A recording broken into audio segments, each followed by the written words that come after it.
যদিও দু একজন এখানে আসছিল, তাদেরকে ওই শ্রীলঙ্কার স্টাইল করে শুধু জায়গাটা রাখা হয়েছিল। গত বছর আমি আসতে পারি নাই, আমি এই বছর জুমার নামাজ পড়ে আসছি দু একটা আওয়ামী লীগ পাওয়া যায় কিনা।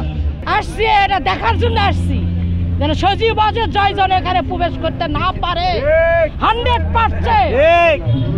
আমরা দেখি যে প্রতি বছর জেলা ইউনিয়নে যে 15 আগস্ট আগের দিন রাতে গরু ছাগল চুরি করে এনে তারপরে তারা কি করে শোক দিবস পালন করে তারা কি করে ওই যে গরিব যারা তাদেরকে কিন্তু দেয় না, তারা কি পাশে দিয়ে দাঁড়ায় থাকে, ওই নেতা কর্মীরাই কিন্তু ওইগুলা খায়।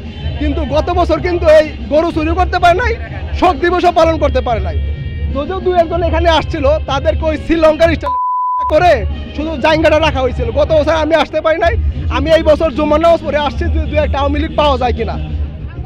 আওয়ামী লীগ হয়তো এখানে দু একজন আমাদের মধ্যে হয়তো ঘোরাফেরা করতেছে, কেউ প্রকাশ করতেছে না। যদি প্রকাশ করে তাহলে ওই যে একবার বলছিল না 0 পয়েন্টে সমাবেশ করবে, তখন আমাদের জনতা তো রাতে গিয়ে সেখানে অবস্থান নিয়েছিল। ওই 0 পয়েন্টে যে অবস্থা হয়েছিল, এই 32-এ যে অবস্থা হয়েছিল, দু একজন প্রকাশ করে যে আমি আওয়ামী লীগ ভালোবাসি, তাহলে তারও সেই অবস্থায় হবে। আমরা এই দেশের নাগরিক, আমাদের সরকার যে হবে সেই আমরা ভোট দেব। আমাদের ভোট আমরা সরকারে কি দেব? এখন প্রধানমন্ত্রী শেখ হাসিনা আমাদের ভাই বোন সবাইরে মারছে, সবাইরে গুলি করে মারছে, অর্ডার দিছে উনি গণভবন থাকতে পারলো। মিছিল আমরাও করেছি, আন্দোলন আমরাও করেছি। শেখ হাসিনার আর কিচ্ছু চাই না।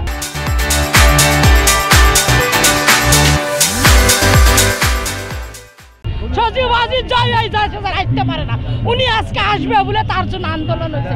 আমি খুশি, সকালে আমি খবরটা শুনেই বেরিয়েছি যে আজকে ধানমন্ডি কলাবাগান 32-এ যাব। কোন জায়গা থেকে আসছেন? আমি রামপুরা থেকে আসছি। আসছি এটা দেখার জন্য আসছি, যেন সজীব ওয়াজেদ জয়জন এখানে প্রবেশ করতে না পারে 100%। আসবে ওনার চেলা চামচারা আনতাছে, চেলা চামচা আছে ওনার, যারা টাকা খায়, ঘুষ খায়, সেনাবাহিনীরা ঘুষ খায়, অনেক টাকা আন্দোলন করতেছে, যোগাযোগ করতেছে। বাবা বেশি কিছু করলে আমি গরিব মানুষ, বাবা আমার সমস্যা হতে পারে। হ্যাঁ, আমি নির্ভয়ে আমি ঢাকা শহরে ঘুরি, দুর্বলতে ঘুরি না গো, চায়া খাই, কাম করে খাই, যেটা সত্যি কথা। অন্যান্য বছর থেকে আজকের চিত্রটা খুবই ভালো লাগতেছে এবং নিজের স্বাধীন মতো চলাফেরা করতে পারতেছি। এটাই যে প্রোগ্রামটা হচ্ছে, জনগণের টাকাটা এক ধরনের জিম্মি করে নিয়ে তারপরে মনে করেন যে ওই টাকার একটা অন্য কাজে লাগানোর একটা পাইতারা চলতো, তো এখন আর ওই ক্ষেত্রটা আর নেই। এই কারণে খুবই ভালো লাগতেছে এবং আমরা সবাই স্বাধীন এবং নিজেকে স্বাধীন মনে হচ্ছে, এটাই আর কি।